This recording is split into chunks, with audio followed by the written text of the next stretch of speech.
Ba, ba, ba, ba. I gotta be honest. I really don't like being on the left side here. Feels weird. It's not right.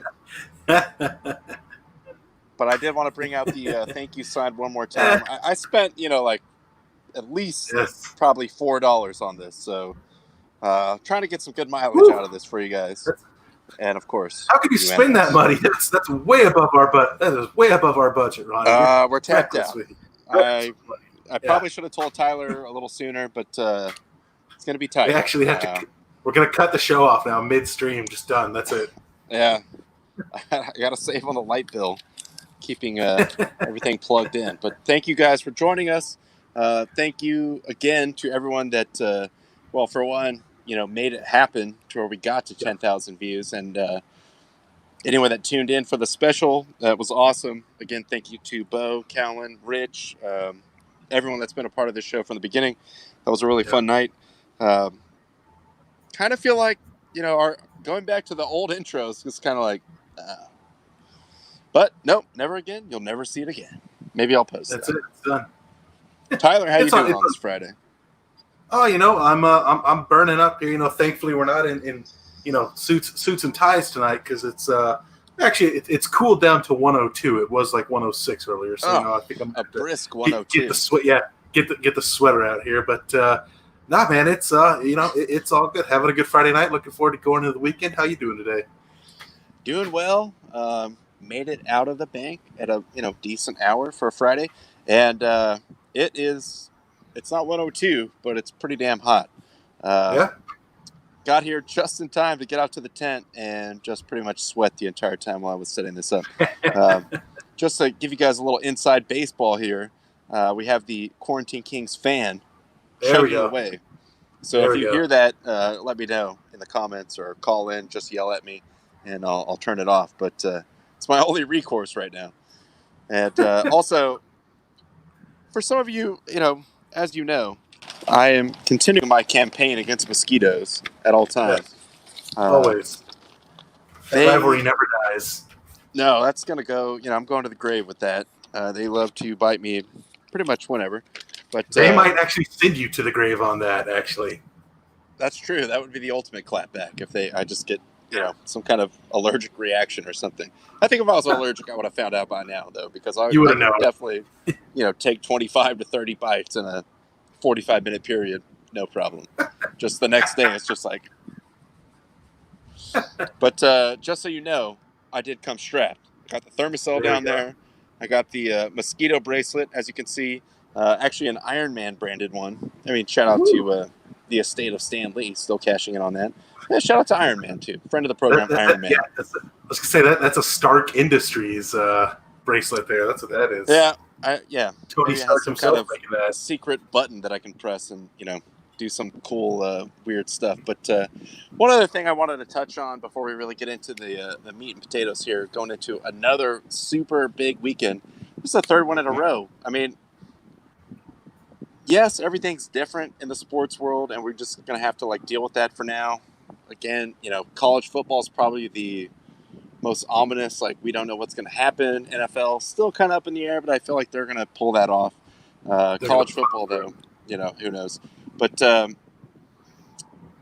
man, we are just loaded up. And UFC has a pay-per-view, 252. PGA is kind of in I guess one of those hangover weekends when they had the major. It's just kind of a tour event, but not going to be, which I was joking about Tyler. It's most of the guys won't show up for this. And the purse is for sure. $6.4 million. But that's all. If you can make those kind of life decisions, don't need it. Then, you're doing all right. You're definitely balling. But as far as Wednesday's episode, you saw us, all night in our finery. We put ties on. Again, thank you to Bo. I think the fan is going to fall. I don't even know what's happening here. But just to, again, pull back the curtain. It wasn't as hot as it is today, but it was still too hot to be wearing long sleeve shirts and sport coats or, whatever it is. This was us immediately after we went off the air. So that's kind of, I was like, oh, thank God. Just ripped it off. Tyler was right there with me. It was just too damn hot to do that. So I'm throwing this out there now. I will never wear a suit on the program again until we get to 50,000. So, whatever you have to do to get us there, make me wear that suit. Put that pressure on me. I'll deal with it. Like, that's a good problem. I'll sweat for 50,000. Sure. But I ain't doing that for 20. I'm just saying. Look, I'll just say at the pace that we went on to get to 10,000, it'll probably be like colder when we get to 50,000. So, wearing those suits won't be so hard. Unless of course, hopefully you guys, not, but probably. Yes. Go off. Yeah, unless you guys want to go off and, share this like crazy so we get, whatever, 5,000 views per episode, then, we'll have to suit up in the hot weather again. But that'd be a good problem to have. So. Yeah, I mean, I'll deal with it. We'll cross that bridge when we come to it. But a couple comments here, both from Nick. Take a shot. I don't have anything to take a shot of, but I do have a nice water. Here you go. Yeah. Pacifico here. So I'll just take a little sip of that out of my Raiders cup. And piggybacking on my initiative, thank you for backing me up. Suck at mosquitoes. I'm trying to rock the vote. Just vote or die. Really against mosquitoes in a big way. I don't know. The mosquito lobby is very strong, but I feel like with some grassroots efforts, we can get rid of them. Anyway, on to the sports. Again, like I said, we're loaded up.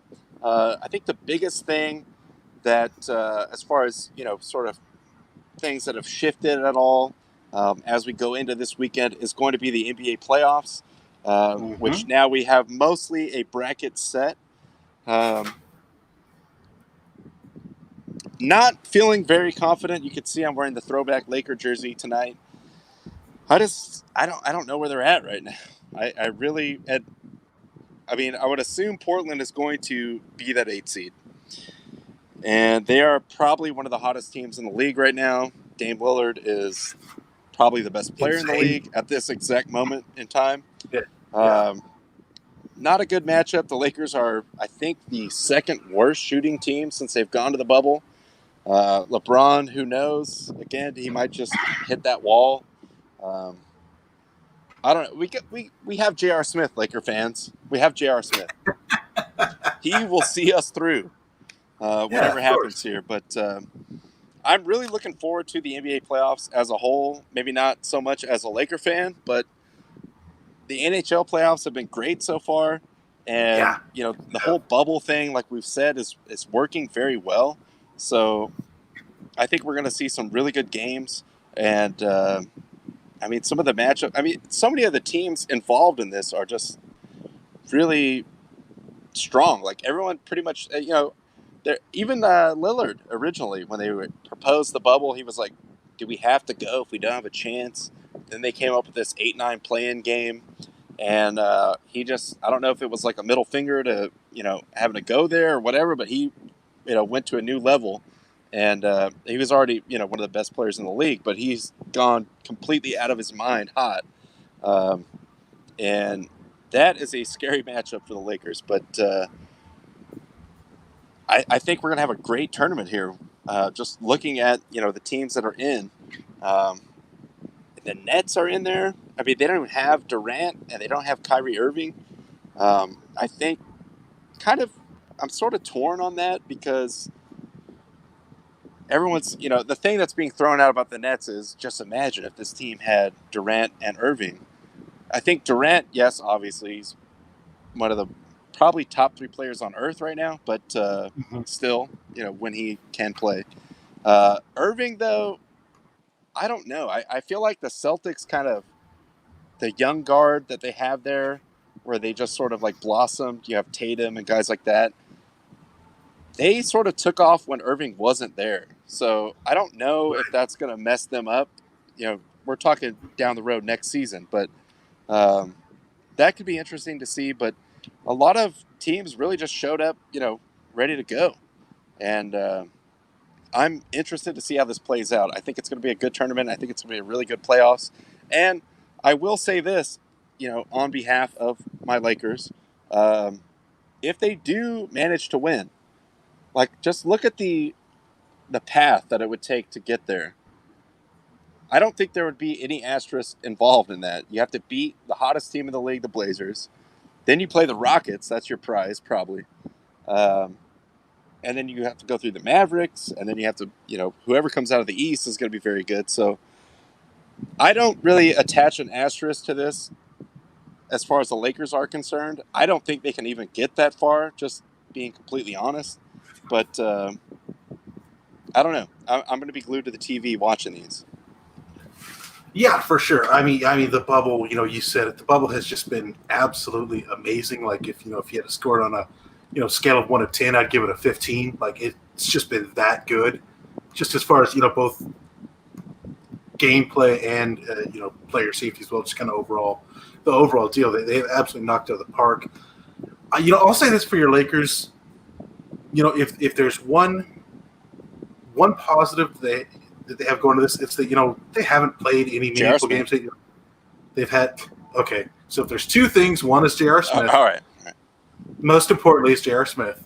And the second is they haven't played really any meaningful games. The first game against the Clippers. Maybe the second game after, or the third game after they may have tried. I don't know. But for the last 5 games, they've just been mostly resting their starters. I know LeBron's been on limited minutes. AD's been on limited minutes. So, I haven't been too concerned with how they've looked so far just because they've been resting their big guns. And, I was texting with a good friend of the show that I see actually sent a message in here a minute ago, Daniel Vasquez the other day. He's like, as long as they have LeBron on the court and healthy, they're a threat. Don't get me wrong, as great as AD is, he needs that guy that can bring the ball down court to facilitate to him. Again, that's no disrespect to AD. He's awesome, but he needs that guard to get the ball to him, and LeBron is definitely that. But Dame is playing out of his mind. He, when he kind of gets on those hot streaks, it's you can't stop him because he can shoot. In the game yesterday, he shot from the logo just beyond half court and just nailed it. Like he can make it from anywhere. Kind of looking over the. Oh, go ahead. I'm sorry. Nope, go ahead. You go. No, one of the things, because I saw Nick commenting the Suns, which were outrageously hot in the bubble. 8-0. They just kept racking off wins. Booker was just out of his mind. One of the best things I saw during that run, I think it was right after, it was not the game winner where he laid out on the floor and they beat, I think, the Raptors or whoever that was, but or the Bucks, I believe. But the article I read, the first thing was, some say that Devin Booker left the bubble last night when he hit a 60-foot three. Like, he's just, out of his mind. Like, he was so far away. It was, outside of the bubble, just, making it rain. So, we'll see. But I think it's going to be a tough road for the Lakers. And I think this has to be the handoff year from LeBron is still a top talent, at this point, maybe top 10 in the league. I mean, all time, he's up there. He's going to be a Hall of Famer, obviously. He was already a Hall of Famer, 10 years ago. But right. Sort of the passing of the torch, because Anthony Davis needs to take over some of these games. I mean, he can. No one person really can guard him. He was pretty much like the first Greek Freak when he first came out. He can take the ball up the court. He can play point guard, but also he can score in the low post. He could shoot threes. Sometimes I don't prefer to see him doing that, but he can easily hang 40 or 50 points up a night. He just got to kind of take that next step and sort of, we'll see what kind of LeBron shows up. I was encouraged, like Tyler was saying, in that first game back when they played the Clippers, and that felt like a playoff game, even though it was just I don't know if it was a mental thing where, both teams were thinking it's going to be probably between us two in the West, and we got to show out right now. And LeBron kind of had a whatever game until the end, and then he sort of took over and just flipped the switch. So he still has that in his bag, but I just don't know, what LeBron is going to show up. So I'm kind of worried about that. And under his wing is Anthony Davis, who can easily take over a game against any team. And I think he really has to just I don't want to say he has to be MVP of the playoffs, but he might have to have that kind of performance to get the Lakers through like the gauntlet that they're just facing right now. Yeah, and I mean it's just look at those brackets. Like I kind of did my predictions, and like I really kind of stewed over some of these matchups. Like it's not an easy road, especially out of the West. But the East I feel is maybe a little bit more predictable. I mean, I kind of think that's, especially the way they've been playing. I think they're 7-1 in the bubble. The Raptors have just kind of been killing everybody. But the Bucks have been rested their guys and not necessarily maybe not trying as hard either. So I definitely think it's between those two. I've actually got Philadelphia upsetting Boston in the first round as well, which might backfire on me. I don't know as far as my predictions go, but I've definitely got I've kind of got the Bucks edging the Raptors in a 7-game series out of the East. In the West, it was so tough. I kind of like Oklahoma City more than I like Houston. Because especially because it seems like in the playoffs, Houston, they don't call fouls the same way in the playoffs they do in the regular season, which would definitely be like to Houston's eyes, because that's kind of their thing is like we take, drop back threes and try and draw fouls. So if they're not getting those foul calls, that kind of screws the whole thing up. I've got the Lakers beating Oklahoma City in the second round. I've got the Clippers beating Denver in the second round. I've actually got and I know you're going to hate to say this, or you're going to hate hearing this, but I got the Clippers beating the Lakers in the Western Conference Finals. And then I've actually got but then I got Milwaukee turning around and beating the Clippers in the finals. So the Clippers still going to be without a championship in my predictions. But, I mean, it wasn't easy, man. It's like, especially out of the West, there's just like I could see Dallas getting through. You know what I mean? Like I could see Dallas upsetting Clippers in the first round. Like, a game-by-game basis, I mean, especially with Luka, who's just like, everything's in front of this guy. Like, he's a freak. He's going to be probably an MVP at some point. He's 21. Like, ridiculous. He can do everything. Hasn't really dialed in, like, his outside shooting game, but I think a lot of that is also that they need him to shoot a lot, so he takes a lot of contested shots. And I think he will also, come to kind of pick spots, or they'll run like double screens for him to get open, and he's a good shooter. He has good form, and he's a tall guy. So if he develops that 3-point shot eventually, that's just going to be another element to his game. But I think the Clippers kind of showed, like I said, going back to that first Lakers-Clippers game, they are kind of out there for one thing. And you do have Paul George, you do have Kawhi, a lot of other, just hard-nosed guys. I think that's going to be a good series. I think that's going to be in the West. I mean, assuming it's Portland, that's going to be very interesting. The Lakers obviously draw a lot of eyes, and Portland is just insanely hot with Dame Lillard. And that Clippers-Mavericks series, that's going to be like must-see TV. And I also agree with you in the East. Sixers-Celtics, going to be interesting to watch. I think it's just kind of like one of those, I don't know. I feel like the Sixers are definitely more talented. Amanda coming in, throwing in Sixers love. Shout out to Philly. Motown Philly's back again. But they have more talent. Shout out to the Root. Shout out Jill Scott. But I just don't know if, like, the Embiid-Simmons thing is ever going to click together. So, I don't know. It could be like the more cohesive team and the more talented team. So, that's going to be like a tough one to, call too. But a lot of good matchups here, and especially when you get into the second round. Just looking at, all 16 teams here, when we go to the second round, it's going to be like a dogfight. I think all the 8 teams left there, anything could happen at that point. Yeah, no, it's definitely not, my biggest gripe with the NBA for probably like 30 years is there's really not that much parity. It's the same, for the longest time it was kind of the same, like 5 or 6 teams winning the championship every time. And obviously the Lakers are in there right now. They're one of those teams that's always in contention. But, I mean, it really is like there's so many teams that looking through this, you're like, yeah, I could see them. Again, Toronto went 7-1. I could see them making a run and getting the championship again. Milwaukee's got a great team. They could get their first championship since the Minneapolis Lakers did. Sorry, that's Minnesota. And they have the best player in the league. I mean, I don't think it's too shocking to anyone. I know LeBron was there a little bit earlier in the season, but towards the end of what was the normal season before everything shut down and going into the bubble, I think Giannis has the MVP locked up. So, and well deserved. Like I said, he's pretty much a matchup nightmare. There's no one player that can guard him. You have to take him out of the game and just hope no one else goes off.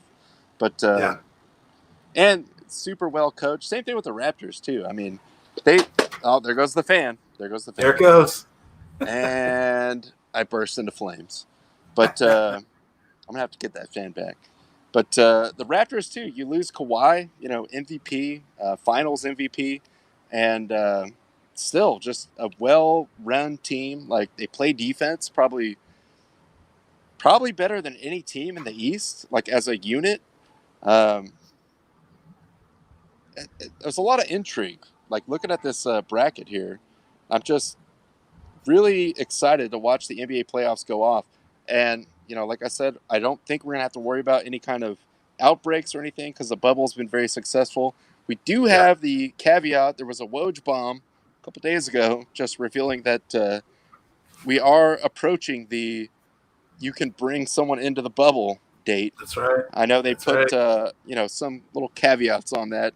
It has to be someone that you've had personal interaction with. It can't be Instagram model or, whatever.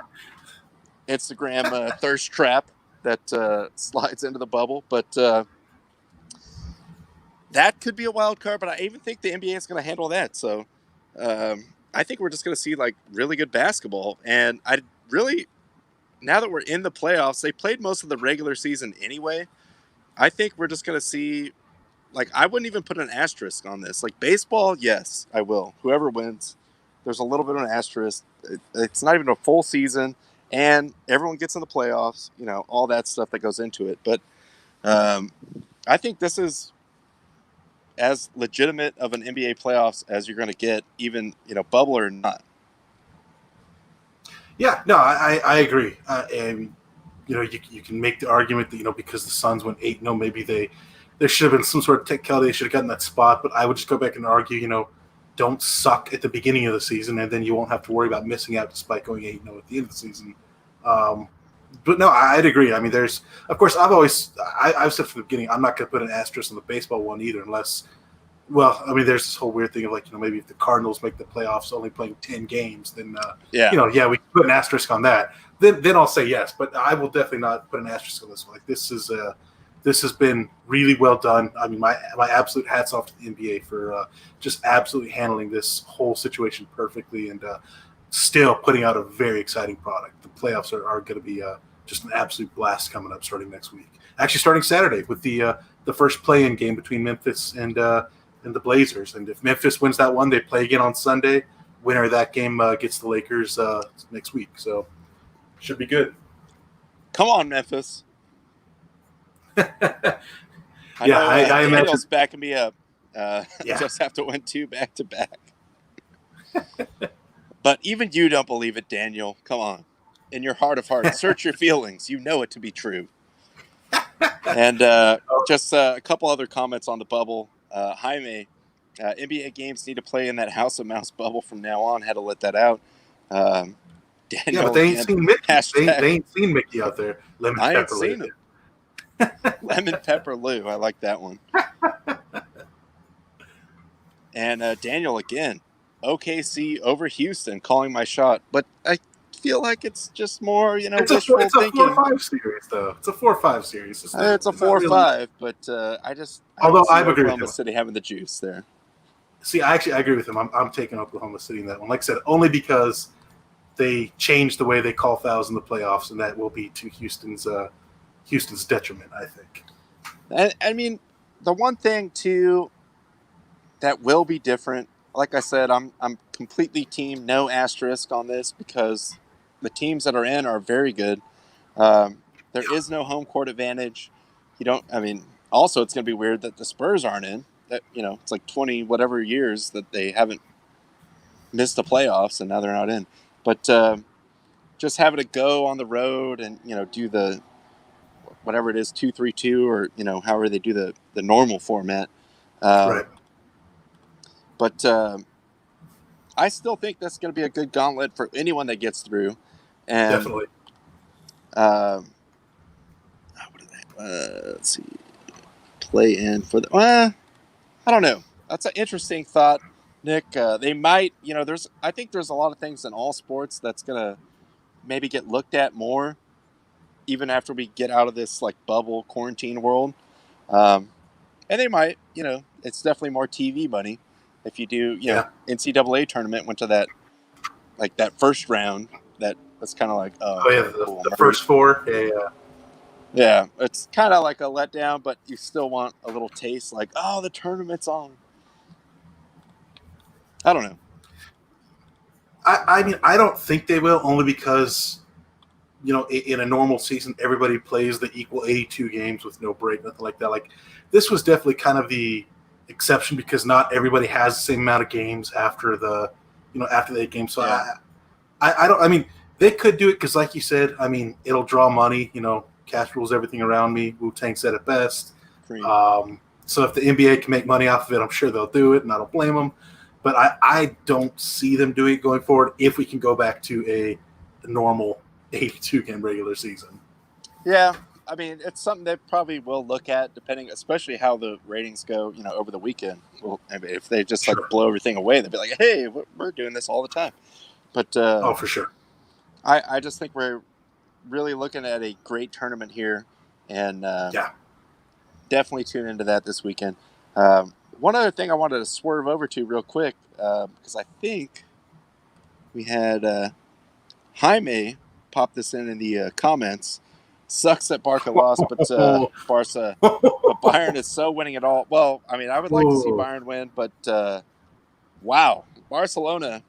I know, not everyone out there is a soccer fan, but Barcelona is like a global brand. It's like pretty much them and Real Madrid is. If you're a player and you get to one of those teams, that is the highest you can go.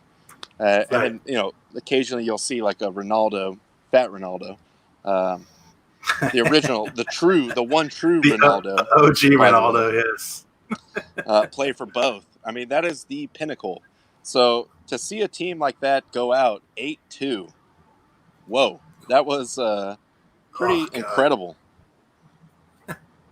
Yeah, it was. That was just interesting. Like I didn't really get to see the game live. I was kind of keeping an eye on score, and you and I texted back and forth a little bit during the game.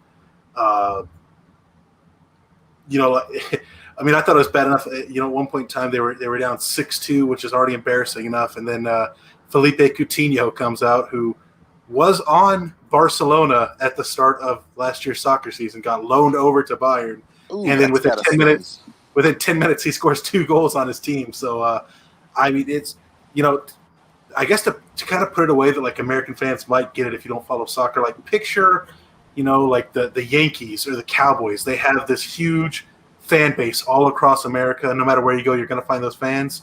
That's how Barcelona is across the world. The entire world, yeah. Like entire world. Like if you go to South America, there are Barcelona fans over there. If you go to Asia, there are Barcelona fans there. Like they are a worldwide entity. So for them to go out and get they've got arguably the best player in the world, easily top 3 at worst with Lionel Messi.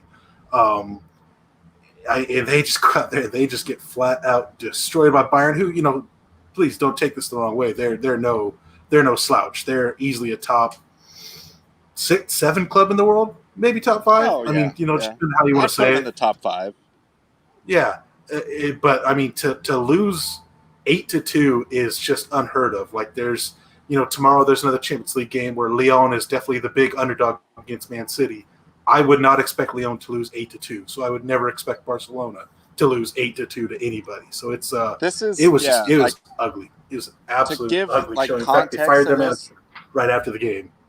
And he was kind of a lame duck. They were already sort of hinting at, we're looking at who else we can get here.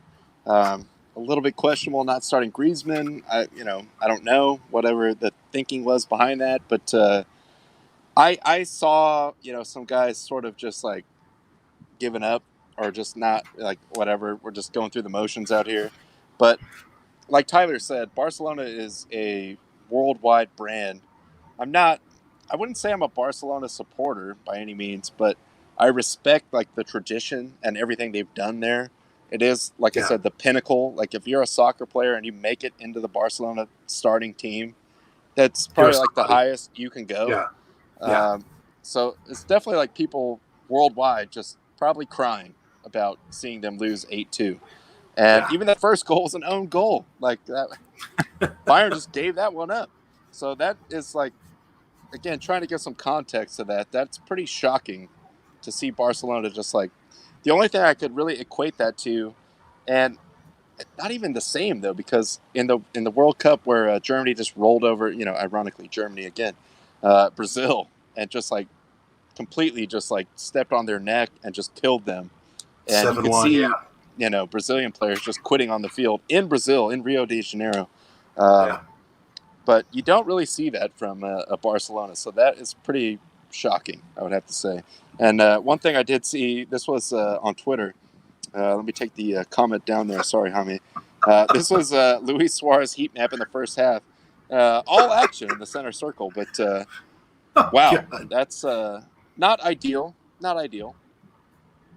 No. And I did see one of the comments was, well, it's because he had to kick off so many times. Because they were just leaking goals. I mean, it was just like a parade. Like, who's next? All right, come in. Mueller? Cool. Lewandowski? All right, cool. Come on in. Coman? All right, cool. And that was the craziest thing to me was when I saw the score, I figured that meant that Wando was going off, but he didn't even score till like the 70th minute. Like they were already up 5-2 when he scored. Because I think he's the highest scoring guy in the Champions League this year. I think he's got like 14 or 15 goals throughout the whole tournament. But, I just kind of wonder, like, where do they go from here? Because, it's a club that, they did used to, build players. They had a good academy. They haven't had that for a while.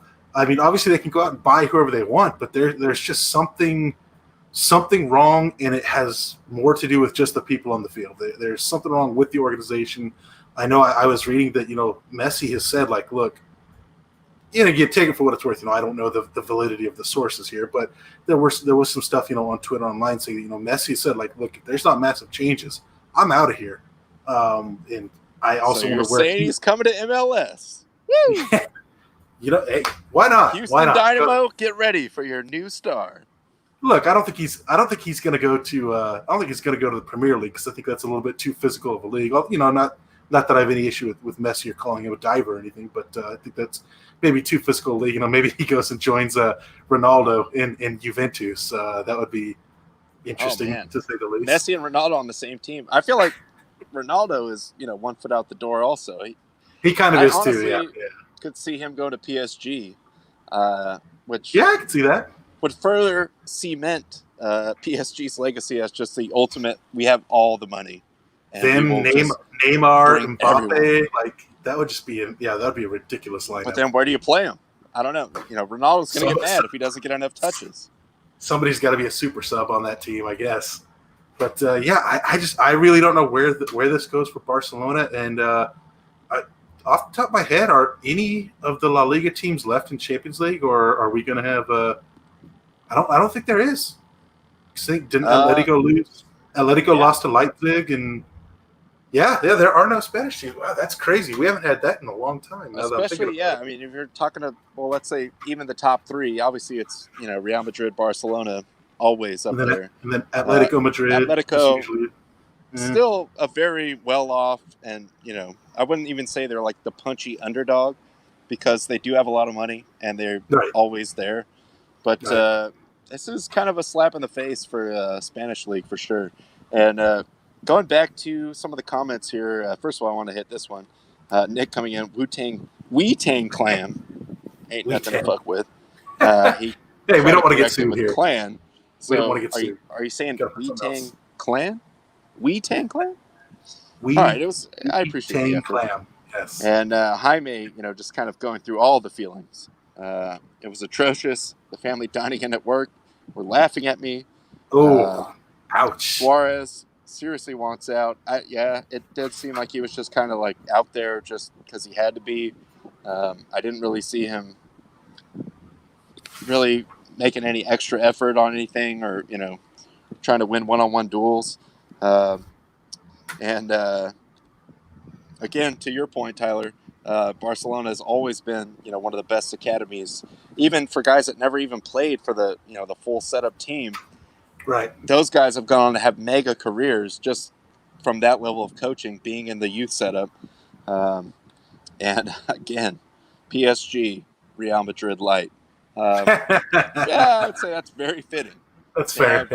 That's fair. As much, if not more money, but no tradition or, any kind of culture around the team other than we just have a bunch of money. So I think at some point that can win out, just how soccer is. I like that part about soccer. No salary cap. Do whatever you want. Mm-hmm. You spend the most, you get the best players. I like that free market thing. But I don't know. It's going to be funny to see if they do, splash the cash and bring in Ronaldo. Now that we've already talked about it, I would like to see them also get Messi and Ronaldo on the same team. I think that'd be incredible. God. I don't think it would work, but I think it'd be great. There's no way it would work, but I just want to see it. It would be awesome. Crash. It would be awesome for like 3 or 4 games until it doesn't work, and then it would be awesome because it doesn't work. Yeah, and Ronaldo starts pouting. People are mad. Coaches get fired. Et cetera, et cetera.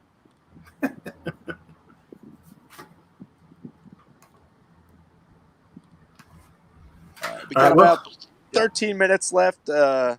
Real quick, obviously baseball's still going on. Tyler brought this to my attention, so I wanted to bring it up. Dave Roberts was just not having it the other night and pretty much laid into the reporter pool, especially Bill Plunkett, who I have met, is a nice dude and a great writer. I've enjoyed his writing. But Dave just, he wasn't trying to hear that. He was just not in the mood. And it was a pretty funny clip. Was Kirsch okay with being pushed today? Not going tomorrow? Yeah. But I don't see yeah. Yep. Your thoughts on the possibility of that happening? We'll do whatever Major League Baseball and the Players Association come to an agreement about. You sound a little salty today, Dave. I like salty Dave. I like good questions, Bill. Okay, well, I'll try and come up with one then. That's great. Take that, Bill. Damn. Oh, God. Yeah, Dave Roberts, normally very friendly, very talkative, but very level-headed guy. This happened before the game. We're talking about. This is Doc. Yeah, but the Dodgers had just had some really bad hitting performances, especially the first 2 games against the Padres. So he wasn't having it. And look what's happened since. The Dodgers are lighting up. Bellinger just hit a home run a minute ago, actually. There we go.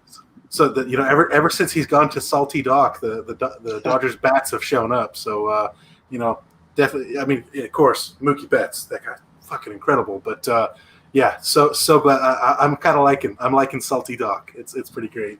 Shout out to my Padre fans last night. How about your boy Paddock last night? Hey, my bad. Oh, the sheriff. Actually, Paddock is a cool guy too. He's like a nice dude, but he's very emotional. So I think he is going to be an ace. I mean, I think he's probably still number 1 in that rotation.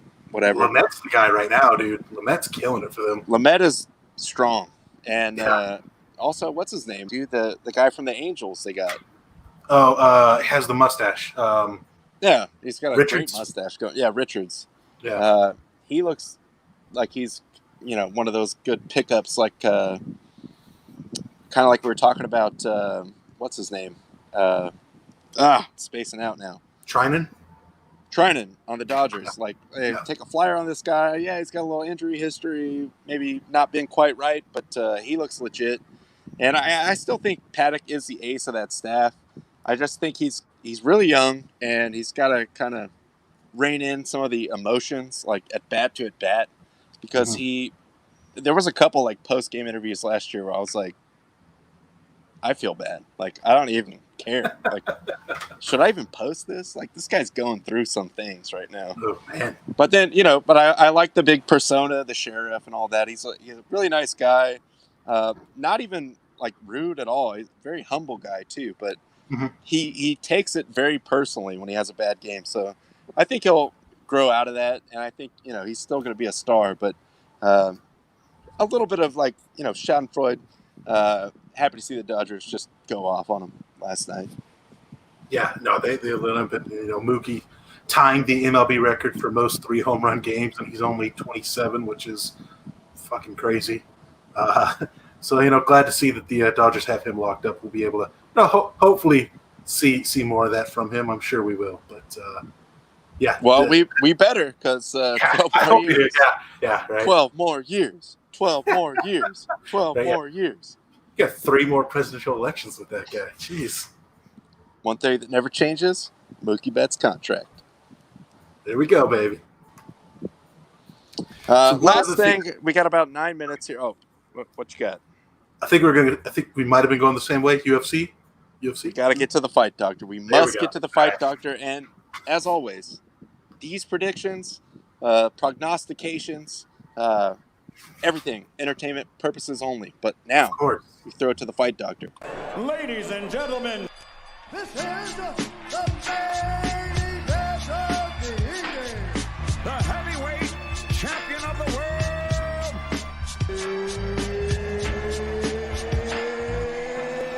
It's time!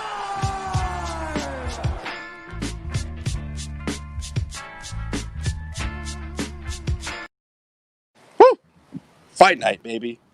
Yeah. There we go.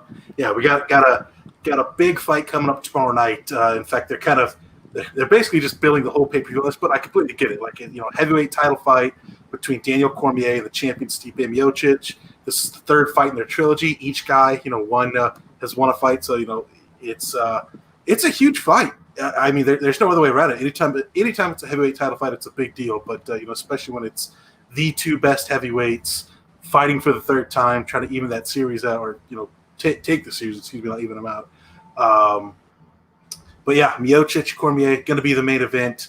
I went back and I watched the first 2 fights a couple nights ago, just to kind of refresh myself on it, see what happened there.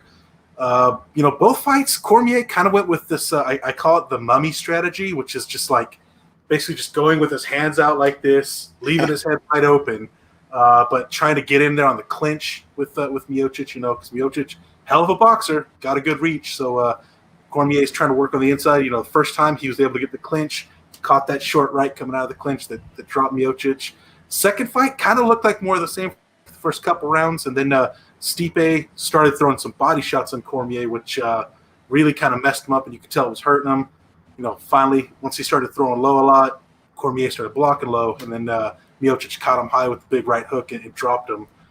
I'm going back and forth with it so much. I mean, last I checked the odds were basically even. I think both guys were at minus 110. So even Vegas is kind of like, we don't know. Yeah. I love both fighters. Honestly, also, like, to Tyler's point, yes, it is a pay-per-view, situation, but it's really built around this one fight. So if you are going to have an event like that, the fact that it's pretty much even money right now bodes well, because even Vegas can't call it. Or, the way people are betting, it's just kind of like, 100% Miocic, 100% Cormier. Like, right. This should be a good fight. Definitely try to, entertainment purposes only, bootleg it or buy the pay-per-view. I'm not here to tell you how to live your life. They're kind of expensive, but definitely try to watch it. That's all I'm saying. Just tune in at least for the main event. I think we're going to see some fireworks there. Yeah, I think if I was pressed, gun to my head, if I had to make a bet, I think I would go Cormier. And I've gone back and forth on that a lot recently, but I think I'm going to go Cormier. Unless Stipe really starts throwing some leg kicks to try and keep Cormier at a distance, which Stipe doesn't do, I think he's going to get in there and work that dirty boxing, maybe get a few takedowns. I mean, Cormier loves to pick guys up and slam them down. I think he'll probably get 1 or 2 moves in on Miocic. I'm going to go Cormier, which I know is going to kind of throw the UFC into a bit of a tizzy because he said this is his last fight. So he's just going to win the heavyweight title and then just vacate. And then give it up, and then Miocic and Ngannou are going to fight, which will probably happen if Miocic wins anyway. So, but I mean, it could go either way. Like I said, gun to my head, I'd go Cormier.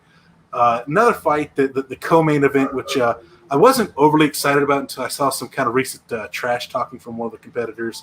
But we got in the bantamweight division, we got Sugar Sean O'Malley taking on Marlon Chito Vera.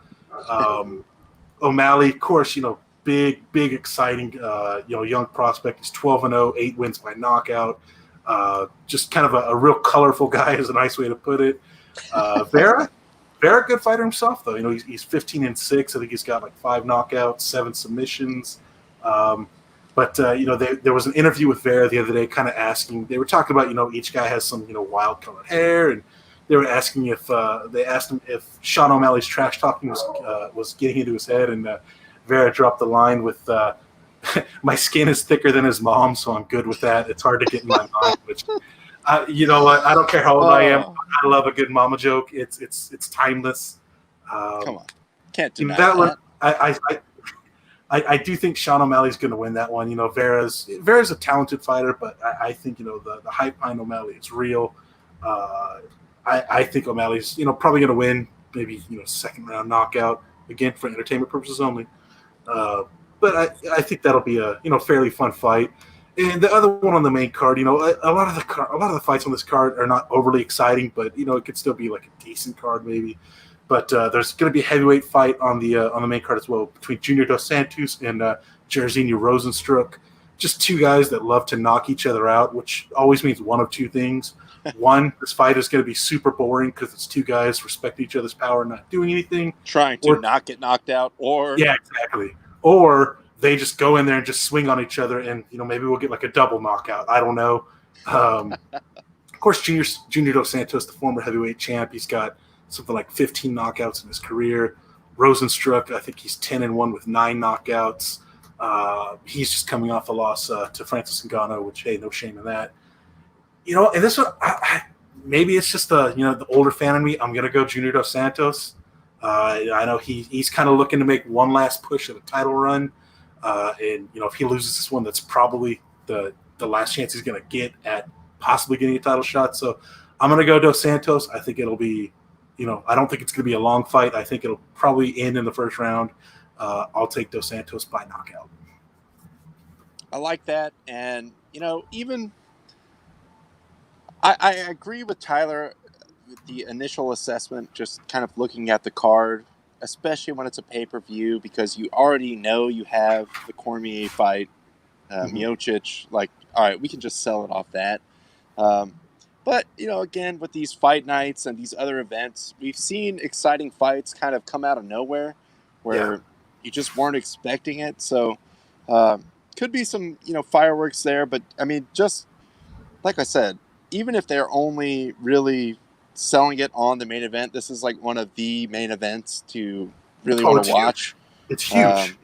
So, I don't really blame them for that, or Dana or whoever. I just think that's going to be a must-see fight. Yeah. I mean, definitely. It's like Tyson's prime. You're selling it on the main event, and you kind of hope maybe the undercard gives you something, but you're putting all the money to the main event fight is going to be something you have to see. Yeah, and like I said,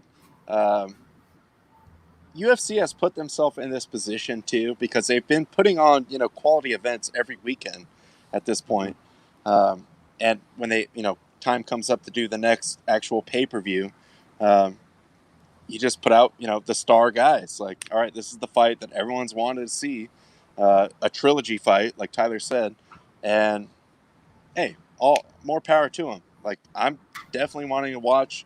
I wouldn't, entertainment purposes only, pay for the pay-per-view, but I will definitely be watching the fight. That's all I'm saying. For sure. All right, well, we're up against it here, so we got to go out. Ronnie, any closing remarks here? No, thank you guys again. I have to drag out my very expensive $4 to $5 sign. Thank you. Wednesday was a great night, and thank you guys. Keep tuning in, keep commenting, calling, everything you do. We will keep just keep this thing rolling for you guys. Tyler. Stick around here on the network. We've got Book Club for TV with Patrice coming up here. Stick around for that. But as always, guys, keep the fire. Keep the fire. At the buzzer.